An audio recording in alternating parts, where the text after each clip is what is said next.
திரு மாணிக்கம் தாகூர் அவர்களே, திரு தங்க தமிழ்ச்செல்வன் அவர்களே, திரு வெங்கடேசன் அவர்களே, சட்டப்பேரவை உறுப்பினர்கள் தளபதி அவர்களே, பூமிநாதன் அவர்களே, வெங்கடேசன் அவர்களே, துவக்கத்தில் அனைவரையும் வரவேற்று மகிழ்ந்திருக்கக்கூடிய மாவட்ட ஆட்சித்தலைவர் திரு பிரவீன் குமார் ஐஏஎஸ் அவர்களே, மாநகராட்சியினுடைய ஆணையர் திருமதி சந்திராதேவி ஐஏஎஸ் அவர்களே, அரசு உயர் அலுவலர்களே, உள்ளாட்சி அமைப்புகளை சார்ந்த பிரதிநிதிகளே, நலத்திட்ட உதவிகளை பெறுவதற்காக வருகை தந்துள்ள எண்ணரும் பயனாளி பெருமக்களே, என்னுடைய பாசத்திற்கும் பேரன்பிற்கும் உரிய மகளிர் சுய உதவிக் குழுவை சார்ந்திருக்கக்கூடிய அருமை தாய்மார்களே, சகோதரிகளே, பத்திரிகை மற்றும் ஊடகத்துறையை சார்ந்திருக்கக்கூடிய நண்பர்களே, உங்கள் அனைவருக்கும் என்னுடைய அன்பான வணக்கத்தை தெரிவித்துக் கொள்ள விரும்புகிறேன். சங்கம் வைத்து தமிழ் வளர்த்த மண், வீரமிக்க பாண்டிய மன்னர்கள் ஆட்சி செய்த மண், முக்கியமா ஆராய்ந்திடாமல் அவசர அவசரமாக தவறான தீர்ப்பு வழங்கியதை எதிர்த்து நீதி கேட்டு கண்ணகி முழங்கிய மண், திருச்செந்தூர் முருகனின் வேலுக்காக தலைவர் கலைஞர் நீதி கேட்டு நெடுபயணம் தொடங்கிய மண் இந்த மதுரை மண். மதுரைக்காரன் நல்ல பாசக்காரங்க இருப்பாங்க. அப்படிப்பட்ட உங்களை எல்லாம் சந்திக்கிற நேரத்தில் நான் மகிழ்ச்சி அடைகிறேன். இந்த மாமதுரைக்கு வளர்ச்சியினால அது திமுக ஆட்சியிலே தான் என்பது உங்களுக்கு நன்றாக தெரியும். ஆனால் கடந்த கால கழக ஆட்சிகளில் மதுரைக்காக நாம என்னவெல்லாம் செய்திருக்கிறோம் என்பதை நான் எண்ணி பார்க்கிறேன். சுப்பிரமணியபுரத்தில் மதுரை முத்து மேம்பாலம், ஆண்டாள்புரம் பசுமன் முத்துராமலிங்க தேவர் பாலம், மதுரை தெற்கு வாசல் தியாகி என்எம்ஆர் சுப்பராமன் மேம்பாலம், மானம் காத்த மருது பாண்டியருக்கு சில, பரிதிமால் கலைஞருக்கு மணிமண்டபம், திராவிட மொழிநூல் ஞாயிறு தேவநேய பாவாணருக்கு மணிமண்டபம், மதுரை கோட்ஸ் மேம்பாலம், ஆனைக்கல் வைகை ஆற்றின் குறுக்கே மேம்பாலம், வைகை ஆற்றின் குறுக்கே 3 தரைப்பாலங்கள் மற்றும் மேம்பாலங்கள், தத்தநேரி இருப்பு பாத உயர்மட்ட மேம்பாலம், மதுரை வடபகுதி ரிங் ரோடு, மாட்டு தாவணியில ஒருங்கிணைந்த பேருந்து நிலையம், வணிக வளாகம், பூ மார்க்கெட், சென்ட்ரல் மார்க்கெட், எல்லிஸ் நகர் மேம்பாலம், 2 பாலிடெக்னிக்கள், வைகை 2ஆம் குடிநீர் திட்டம், காவேரி கூட்டு குடிநீர் திட்டம், வாடிப்பட்டி கைத்தறி ஜவுளி பூங்கா, மதுரை மாவட்ட நீதிமன்றம், சென்னை உயர்நீதிமன்றத்தோட மதுரை கிளைக்கு அடித்தளம், இப்படி கழக அரசால் வளர்த்தெடுக்கப்பட்ட மதுரையை அடுத்த கட்ட வளர்ச்சியை நோக்கி கொண்டு செல்லக்கூடிய நிகழ்ச்சி தான் இந்த அரசு நிகழ்ச்சி. பெரும் சாதனையா நம்முடைய ஆட்சித்தலைவர் அவர்கள் வரவேற்புரையாற்றுகிற போது குறிப்பிட்டு சொன்னார், 1 லட்சம் பேருக்கு பட்டா கொடுக்க போறோம். முல்லை பெரியாறு குடிநீர் திட்டம் மூலமா 2,58,000 குடும்பங்களுக்கு குடிநீர் வழங்குவதை தொடங்கி வச்சிருக்கிறேன். இதுவரை நாம நடத்தியிருக்கக்கூடிய நிகழ்ச்சியிலே ஒரு மிகப்பெரிய அரசு விழா இந்த விழாதான். அதற்காக அமைச்சர் மூர்த்தியின் பிரம்மாண்ட ஏற்பாட்டை திறனை நினைச்சு நான் மகிழ்ச்சி அடைகிறேன். நான் வியந்து நிற்கிறேன். சித்திரை திருவிழாவில் தான் மதுரையே குலுங்குற அளவுக்கு கூட்டம் கூடும். அது மாதிரி இந்த அரசு திருவிழாவில் நம்ம மாண்புமிகு அமைச்சர் மூர்த்தி அவர்கள் ஏற்பாடு செஞ்சிருக்கிறார் பார்க்கிறேன். தன்னுடைய துறைகள் மூலமா தமிழ்நாட்டு கருவூலத்திற்கு மிகப்பெரிய வருமானத்தை ஈட்டி தந்து நல்ல பெயர் வாங்கின மூர்த்தி இன்றைக்கு இந்த அரசு விழாவா அல்லது மாநாடா என்று சொல்லக்கூடிய வகையிலே மதுரை மக்கள்கிட்ட நல்ல பெயர் வாங்கி இருக்கிறார். அவருடைய பணிகள் தொடர்ந்து சிறக்க என்னுடைய பாராட்டுக்கள், வாழ்த்துக்கள். கொஞ்சம் வேகமாக தட்டுங்க. அதேபோல் இந்த மாவட்டத்தின் மற்றொரு அமைச்சர் மாண்புமிகு பிடிஆர் பழனிவேல் தியாகராஜன் அவர்கள் ஆற்றலும் அறிவும் ஆக்கபூர்வமான சிந்தனையும் தொலைநோக்கு பார்வையும் கொண்டவர். சிறந்த இறை பற்றாளர். அதே நேரத்தில் கடவுளின் பேரில் வெறுப்பை விதைக்கக்கூடியவர்களுக்கு சரியான தன்னுடைய ஸ்டைல பயன்படுத்தி பதிலடி கொடுப்பவர். அவருக்கும் என்னுடைய பாராட்டுக்கள், வாழ்த்துக்கள். இத்தனை பெரிய விழாவில் நலத்திட்ட உதவிகள்,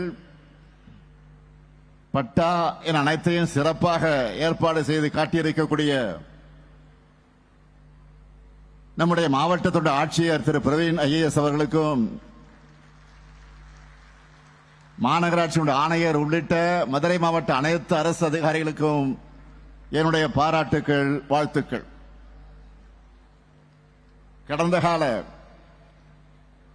அவல ஆட்சியிலிருந்து தமிழ்நாட்டை மீட்டு நம்ம திராவிட மாடல் ஆட்சியில புது விடியலை ஏற்படுத்தி ஒட்டுமொத்த இந்தியாவும் ஏன் உலக நாடுகளும் திரும்பி பார்க்கிற அளவுக்கு முற்போக்கான முன்னோடியான மக்கள் நல திட்டங்களை கடந்த 4 ஆண்டு காலத்தில் நாம் நிறைவேற்றி இருக்கிறோம், தொடர்ந்து நிறைவேற்றிக் கொண்டிருக்கிறோம். அந்த முத்திரை திட்டங்களிலேயே அதிக பயனாளிகளை கொண்டது கலைஞர் மகளிர் உரிமை தொகை திட்டம் தான். 4,54,000 சகோதரிகளுக்கு மாசம் 1000 ரூபாய் வழங்கிட்டு வரோம். அதே போல உங்க வீட்டில் காலேஜ் போகக்கூடிய பெண்கள், மாணவியர்கள் இருந்தா அவங்க படிப்பை முடிக்கிற வரை மாசம் 1000 ரூபாய் வழங்குவது தான் புதுமை பெண் திட்டம். மதுரை மாவட்டத்தில் மட்டும் 63,400 புதுமை பெண்களுக்கு மாசம் 1000 ரூபாய் வழங்கிட்டு இருக்கோம். பொண்ணுங்க போலவே பசங்களும் இப்படி ஒரு திட்டம் வேணும்னு கேட்டாங்க. அதில் உருவாக்கப்பட்டதுதான் தமிழ் புதல்வன் திட்டம். மதுரை மாவட்டத்தில் மட்டும் 31,000 கல்லூரி மாணவர்களுக்கு இந்த திட்டத்தில் மாசம் 1000 ரூபாய் கொடுக்கப்பட்டு வருகிறது. உங்க எல்லார் வீட்லயும் பள்ளிக்கூடம் போகக்கூடிய குழந்தைகள் இருப்பாங்க. காலையில பெரும்பாலும் சாப்பிடாம போயிடுவாங்க, அனுப்பிச்சிருவீங்க. அதை மாற்றணும் என்று முடிவு செஞ்சு இதே மதுரையில தான் நான் தொடங்கி வச்ச காலை உணவு திட்டத்தில் 59,394 பள்ளி குழந்தைகளுக்கு இந்த மதுரை மாவட்டத்தில் மட்டும் சூடான சுவையான ஊட்டச்சத்து மிகுந்த உணவு வழங்கப்படுது. சின்னதா உடம்புக்கு பாதிப்பு ஏற்பட்டா அதுக்கு செக்அப் பண்ணோம்னா டவுனுக்கு போகணும், ஹாஸ்பிட்டலுக்கு போய் நிக்கணும். சின்னதா ஏற்படக்கூடிய விபத்தா இருந்தாலும் அல்ல ஏதேனும் சிறிதா நோய் வந்தாலும் உங்களுடைய வீடுகளுக்கே வீடு தேடி வந்து பரிசோதனை செஞ்சு மருந்துகளை வழங்கி பிசியோதெரபி சிகிச்சை போன்றவற்றை வழங்குகிற மக்களை தேடி மருத்துவம் திட்டத்தில் உங்க மாவட்டத்தில் எத்தனை பேர் பயன்பெற்றிருக்காங்க தெரியுமா? 8,60,60,000 பேர். விபத்து நடந்தா முதல் 48 மணி நேரம் உயிர்காக்கும் சிகிச்சைக்கான செலவை அரசு ஏற்றுக்கொள்ளும். இன்னுயிர் காக்கக்கூடிய நம்மை காக்க 48 இந்த திட்டத்தின் கீழே இந்த மதுரை மாவட்டத்தில் மட்டும் 16,000 பேருடைய உயிர்கள் காப்பாற்றப்பட்டிருக்கு. இல்லந்தடி கல்வி என்னும் எடுத்தும் திட்டங்கள்ல மதுரை மாவட்டத்தை 3 லட்சம் மாணவ மாணவிகளுக்கு வீட்டுக்கே போய் பாடம் சொல்லி கொடுத்திருக்கிறோம். படிச்சு டிகிரி வாங்கினா போதாது, வேலை வாய்ப்பை பெற வைப்பதற்காக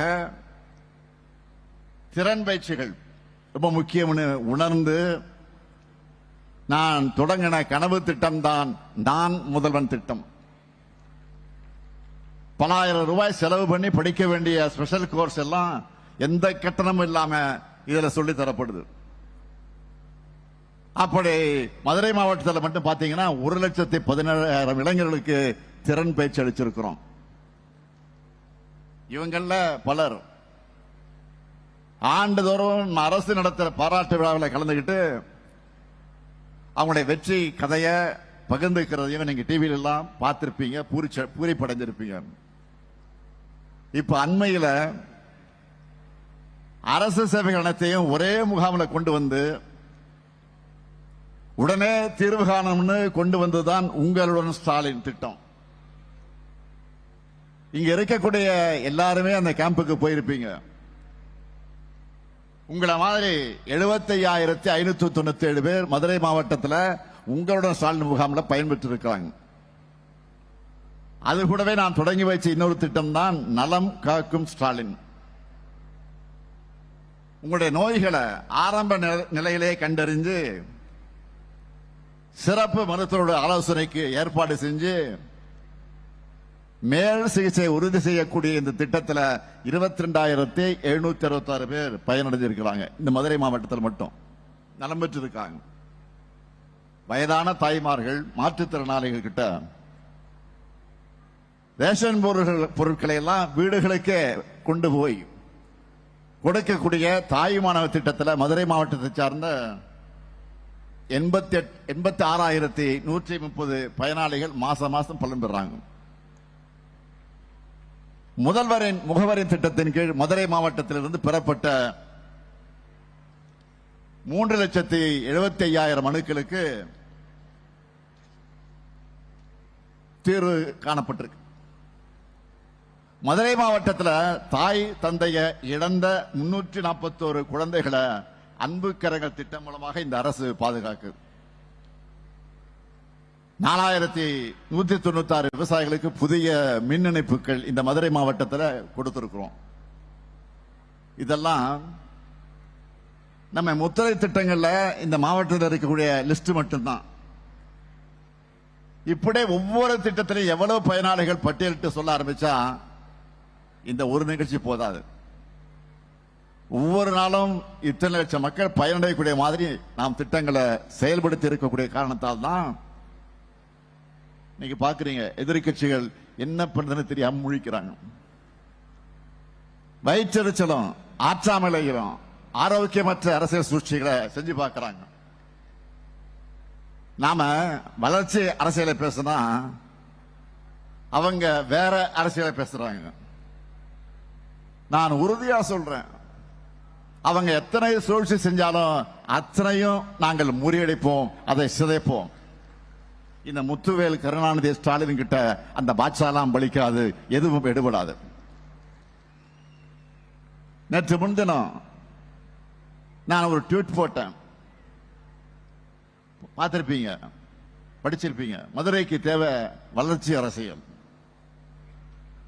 அதை நிரூபிக்கிற வகையில் இந்த நிகழ்ச்சி முன்னாடி 36,660 கோடி ரூபாய் முதலீடுகள் மூலம் 56,916 பேருக்கு வேலைவாய்ப்புகளை உறுதி செஞ்சுட்டு தான் இந்த நிகழ்ச்சிக்கு வந்திருக்கிறேன்.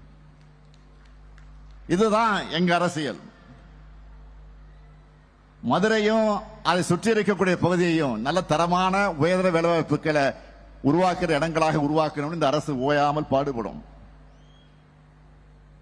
சிலதை கம்பேர் பண்ணி நான் சொல்றேன், நீங்களே கொஞ்சம் யோசிச்சு பாருங்க. நம்ம ஆட்சிக்கு வந்ததும் இந்த மதுரையில ஒரு அறிவு திருக்கோயிலா முத்தமிழக தலைவர் கலைஞர் நூற்றாண்டு நூலகம் கட்டப்படும் அறிவிச்சோம். அதை நான் சொன்ன காலத்துக்கு முன்பே பெருசாக கட்டி முடிச்சு இப்ப பல லட்சம் பேர் அதுல பயணிச்சுக்கிட்டு வராங்கன்னு நீங்களே பார்த்துக்கிட்டு இருக்கிறீங்க. ஆனா 10 வருஷத்துக்கு முன்னாடி ஒன்றிய பாஜக அரசு மதுரைக்கு அறிவிச்ச எய்ம்ஸ் மருத்துவமனை என்ன ஆச்சு? இன்னும் வரல. மதுரை மண்ணில் நம்ம வீர விளையாட்டான ஜல்லிக்கட்டுக்கு உலக தரத்திலான 62 கோடி ரூபாயில கலைஞர் நூற்றாண்டு ஏறுதழுவது அரங்கு அமைப்போம் அமைச்சிருக்கிறோம். அறிவிச்சிட்டு அறிவிப்போடு நிறுத்திடாம அமைச்சிருக்கிறோம். இதே பாஜக அரசு நம்ம மதுரையில் நடந்த கீழடி அகழ்வாராய்ச்சியை நிறுத்த பார்த்தாங்க. நம்ம ஆட்சிக்கு வந்ததும் பல கட்டங்களாக கீழடி ஆராய்ச்சியை முன்னெடுத்து அது செயல்படுத்துவது மட்டுமில்லாமல் இதுவரை கிடைத்த தொல்பொருட்கள் கொண்டு பிரம்மாண்டமான கீழடி அருங்காட்சியகம் அமைச்சிருக்கிறோம். உலகம் முழுக்க இருந்து கீழடி அருங்காட்சியத்தை பார்க்க தமிழர்கள் வராங்க. ஆனா ஒன்றிய பாஜக அரசு கீழடி ஆய்வறிக்கை கூட வெளியே வந்துவிடக் கூடாதுன்னு தமிழ் மேல வெறுப்போட நடந்துக்கிறாங்க. மதுரையில உலக தரத்தில் ஆக்கி மைதானத்தை திறந்து வச்சிருக்கிறோம். 24 நாடுகள் கலந்திருக்கிற ஜூனியர் ஆக்கி உலக கோப்பை நம்ம மதுரையில நடந்துகிட்டு இருக்கு. ஆனா ஒன்றிய பாஜக அரசு என்ன செய்யுது? குஜராத் மாதிரி அவங்க கட்சி ஆளக்கூடிய மாநிலங்களுக்கு விளையாட்டு நிதியை கொட்டி கொடுக்கிறாங்க. ஆனா தமிழ்நாடுனா ஒண்ணும் கிடையாது. விளையாட்டுல மட்டுமல்ல, மதுரையை முக்கிய தொழில் மையமாக உயர்த்துவதற்கு முதலீட்டாளர் மாநாடு நடத்தி வேலைவாய்ப்பை நாம கொண்டு வரோம். ஆனா ஒன்றிய பாஜக அரசை சேர்ந்தவங்க என்ன சொல்றாங்க? நம்ம இளைஞர்களை பகோடா வைக்க போங்க அப்படின்னு சொல்றாங்க. இதுதான் அவங்க தரம். நம்ம இளைஞர்களுக்கு மதுரையில பெரிய வேலைவாய்ப்புகள் இருக்கணும். நாங்க அதுக்காகத்தான் மாட்டுத்தாவணியில் டைடல் பூங்கா அமைக்கிறோம். ஆனா ஒன்றிய அரசு என்ன பண்றாங்க? மதுரைக்கு மெட்ரோ ரயில் வேணாம், வேணும்னு நாம கேட்ட அதை வேணாம்னு சொல்றாங்க. சப்பையான காரணங்களை எல்லாம் சொல்லி நிராகரிக்கிறாங்க. அது மட்டுமல்ல, பாஜக தலைவர்கள் மதுரைக்கு மெட்ரோவே தேவையில்லைன்னு திமிரா வேற பேசுறாங்க. சரி, இவங்க சொல்ற லாஜிக் இப்படி பார்த்தா பாஜக ஆளக்கூடிய மாநிலங்கள் இருக்கிற பாட்னா, ஆக்ரா, இந்தூர் எல்லாம் அங்க மெட்ரோ ரயிலுக்கு எப்படி ஒப்புதல் கிடைச்சது? ஏன் எங்க மதுரையில் மெட்ரோ ரயில் ஓடக்கூடாதா? மதுரைக்காரங்கன்னா உங்களுக்கு இலக்காரமா போச்சா? எங்க அரசுல இன்னும் மதுரைக்கு நாங்க என்னவெல்லாம் பண்ணிருக்கோம் சொல்லட்டா? இன்று திறக்கப்பட்டிருக்கக்கூடிய வீரமங்கை வேலுநாச்சியார் மேம்பாலம், கோரிப்பாளையம் ஜங்ஷன்ல மேம்பாலம் கட்ட பணி நடந்துகிட்டு இருக்கு.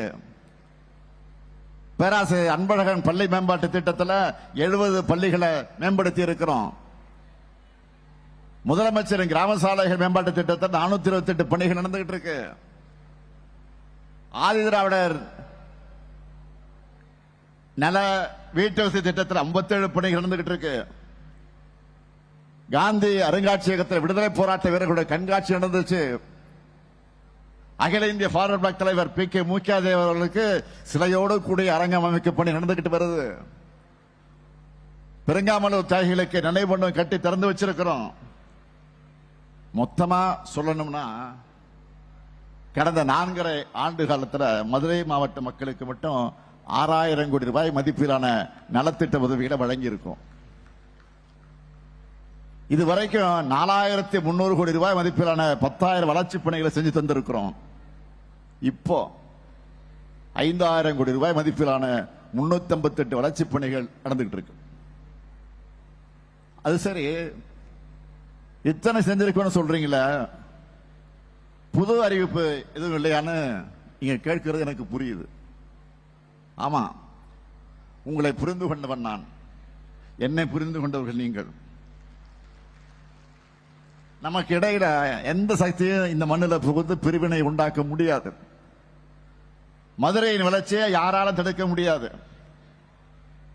அதுக்காக தான் மதுரைக்கான 6 புதிய அறிவிப்புகளை இங்கு அறிவிக்க நான் விரும்புகிறேன். முதலாவது அறிவிப்பு,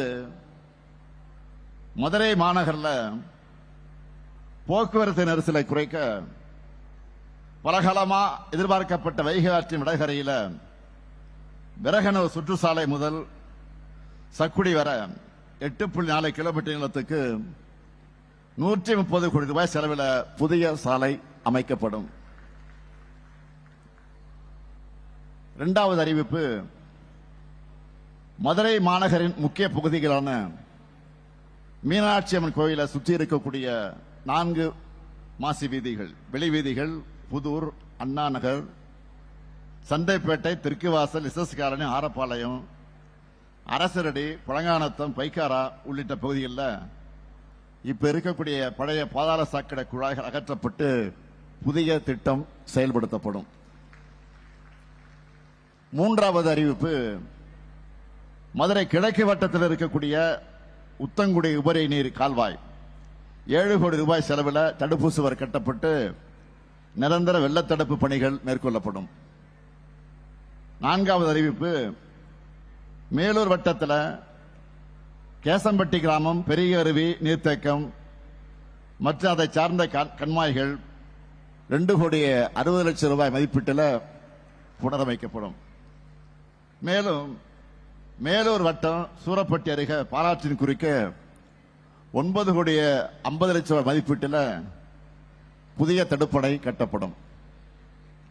ஐந்தாவது அறிவிப்பு, மதுரை மேற்கு வட்டத்தில் இருக்கக்கூடிய கொடிமங்கலம், மேலமாத்தூர், புதுக்குளம் மற்றும் விளாச்சேரி கிராமங்களில் இருக்கிற பல்வேறு ஏரிகள் மற்றும் கால்வாய்கள் 10 கோடி ரூபாய் செலவில் மேம்படுத்தப்படும். ஆறாவது அறிவிப்பு, வாடிப்பட்டி வட்டம் அலங்காநல்லூர் ஒன்றியத்தில் சாத்தையாறு அணை முதல் வைகாசிப்பட்டி வரை இருக்கக்கூடிய சாலை, முடுவார்பட்டி முதல் சல்வார்பட்டி வரை இருக்கக்கூடிய சாலை மற்றும் பாலமேடு முதல் வேம்பரலை வர இருக்கக்கூடிய சாலை ஆகியவை 1 கோடி 50 லட்சம் ரூபாய் செலவில் வனத்துறையின் அனுமதி பெற்று அது மேம்படுத்தப்படும். ஆக இந்த அறிவிப்புகளை எல்லாம் நான் வெறும் அறிவிச்சுட்டு போற மட்டும் நினைக்காதீங்க, இது விரைவில் தொடங்கப்படும். ஆக இப்படி நம்முடைய சிந்தனை எல்லாம் தமிழ்நாட்டினுடைய வளர்ச்சி முன்னேற்றம் தான். ஆனா சில கட்சிகளுக்கு எப்போதுமே கலவர சிந்தனை தான். தேவையில்லாத பிரச்சனையை கிளப்பி நம்முடைய வளர்ச்சிக்கு இடையூறு ஏற்படுத்தலாம்னு நினைக்கிறாங்க. காலங்காலமா கார்த்திகை தீபத்துக்கு திருப்பரங்குன்றம் முருகன் கோயில தீபம் ஏற்றுறது மாதிரி கடந்த 3ஆம் தேதி மாலை 6 மணிக்கு பாலதீபம் ஏற்றப்பட்டுச்சு. அதன் பிறகு அதே நேரத்தில் உச்சிப்பிள்ளையார் கோயில் தீபமண்டலத்திலையும் தீபம் ஏற்றி சாமி புறப்பாடாகி 16 கால் மண்டபத்துக்கு எதிரே இருக்கக்கூடிய இடத்துல சொக்கப்பான் ஏற்றி சாமிக்கு ரட்சை சாத்தப்பட்டுச்சு. இதெல்லாம் இந்து சமய அறநிலைத்துறையின் சார்பில் முறையா நடந்துச்சு. இதெல்லாம் உள்ளூர் மக்களுக்கு, உண்மையா பக்தர்களுக்கு நல்லா தெரியும். அவங்க எல்லாம் நல்லபடியா தரிசனம் பண்ணிட்டு தான் வீட்டுக்கு போனாங்க. ஆனாலும் இப்ப என்ன காரணத்துக்காக பிரச்சனை நடக்குது? இந்த பிரச்சனையை கிளப்புற கூட்டத்தோட நோக்கம் என்ன? இதுவும் மக்களுக்கு நல்லா தெரியும். ஆன்மீகம் என்பது மன அமைதிய, நிம்மதியை தந்து மக்களை ஒற்றுமையா இருக்க வைக்கணும், 4 பேருக்கு நல்லது செய்யணும். இதுதான் உண்மையான ஆன்மீகமாக இருக்க முடியும். ஒரு சிலரோட அரசியல் லாபங்களுக்காக பிரிவுகளையும் பிளவுகளையும் உண்டாக்கி சமூகத்தை துண்டாடும் சதி செயல்கள் அது நிச்சயமா ஆன்மீகம் அல்ல, அது அரசியல். அதுல கேடுகட்ட மலிவான அரசியல். தீபம் எங்க ஏற்றப்படணுமோ எப்போ ஏற்றப்படணுமோ அங்க வழக்கம் போல சரியா முறையா ஏற்றப்பட்டிருக்கு. நான் இன்னும் பெருமையோடு பக்த பெருமக்களுக்கு சொல்றேன், தமிழ்நாட்டு வரலாற்றிலேயே இல்லாத அளவுக்கு நாங்க ஆட்சிக்கு வந்து 1490 நாள்ல, நல்லா கவனிங்க, 1490 நாள்ல 3000க்கு மேற்பட்ட திருக்கோயில்களுக்கு குடமுழுக்கு நடத்தி இருக்கிறோம். இப்ப அந்த எண்ணிக்கை இன்னும் கூடியிருக்கும். இப்படிப்பட்ட அரசை பார்த்து ஆன்மீகத்துக்கு எதிரின்னு சொன்னா, அப்படி சொல்றவங்களுடைய உள்நோக்கம் என்னன்னு உண்மையான பக்தர்களுக்கு தெளிவா தெரியும். அறத்தை கொண்டாடக்கூடிய அமைதியான மாநிலமாகத்தான் தமிழ்நாடு இன்றைக்கு இருக்கு. மதுரை மக்கள் கிட்ட வளர்ச்சின்னு சொன்னா வாங்க வாங்கன்னு வரவேற்பாங்க. அதுவே வன்முறையை தூண்ட கூப்பிட்டா என்ன பண்ணுவாங்கன்னு தெரியுமா? மதுரை ஸ்லாங்க்ல சொல்லணும்னா, கலவர கும்பலை பார்த்து என்ன சொல்லுவாங்க தெரியுமா? புடானிலே அடிச்சு விரட்டடிப்பாங்க. அமைதியின் பக்கம் நிற்கிற மதுரை மக்களுக்கு நான் என்னுடைய நன்றியும் வணக்கத்தையும் பாராட்டுகளை தெரிவித்துக்கிறேன்.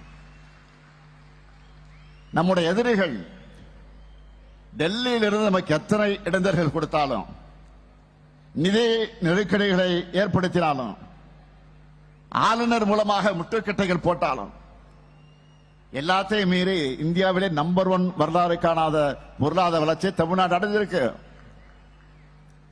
எங்களுடைய வளர்ச்சி பயணத்தை உங்களால தாங்கிக்க முடியல. அதனால சதி திட்டங்கள்ல நீங்க போடுறீங்க. நீங்க எப்படி பந்து வீசினாலும் தமிழ்நாட்டை பொறுத்த வரைக்கும் அதை அடிக்கிறது சிக்ஸர் தான். அந்த டீமுக்கு தோதான அடிமைகள் சிக்கலாம். பழைய அடிமைகள் புதிய அடிமைகள் பி டீம் சி டீம் உருவாகலாம். ஆனா கடைசியில டோர்னமெண்ட்ல சாம்பியன் நாங்க தான்.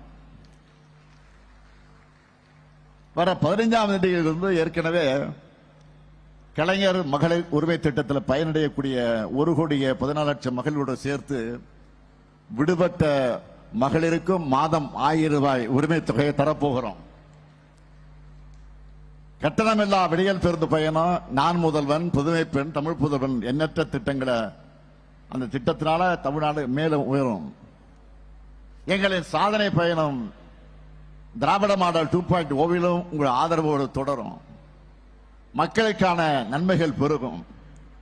இங்கே திரண்டிருக்கக்கூடிய மதுரை மக்கள் மீது நம்பிக்கையில சொல்றேன், அனைத்து மதத்தினரும் அங்காளி பங்காளியா பழகிற பாசக்கார மதுரை மண்ணிலிருந்து உறுதியா சொல்றேன், எங்க தமிழ்நாட்டில் என்றைக்கும் பெரியார் ஏற்றின சமத்துவ தீபம் தான் ஒளிரும். உங்களால் அதை தடுக்க முடியாது. எதிர்த்து கேட்க ஆள் இருக்கு. உள்ள பெரியார் எத்தனை எதிர்ப்பு இருக்கும். 2026 அதே ஃபயரோட திராவிட மாடல் அரசு தான் தொடரும். நன்றி, வணக்கம்.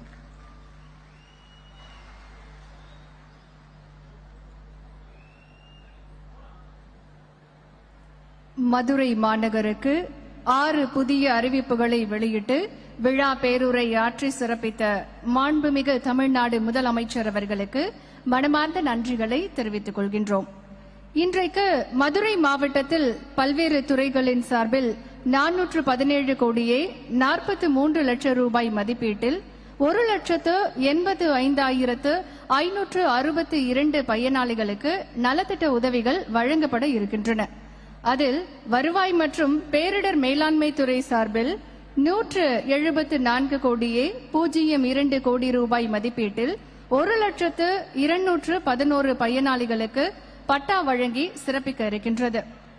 இன்றைக்கு மதுரை மாவட்டத்திற்கு பல்வேறு முடிவுற்ற திட்டப்பணிகளை தொடங்கி வைத்து புதிய திட்டப்பணிகளுக்கு அடிக்கல் நாட்டி சிறப்பித்து 6 புதிய அறிவிப்புகளை வெளியிட்டிருக்கிறார்கள் நம் மாண்புமிகு தமிழ்நாடு முதலமைச்சர் அவர்கள்.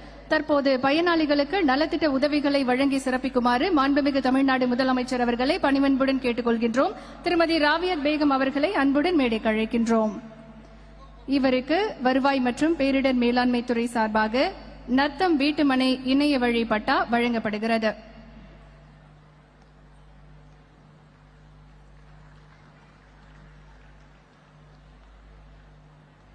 திருமதி பஞ்சு அவர்களை அன்புடன் மேடைக்கு அழைக்கின்றோம். 1,04,400 ரூபாய் மதிப்பிலான இணைய வழி பட்டா ஆதி திராவிடர் நலத்துறை சார்பாக வழங்கப்படுகிறது.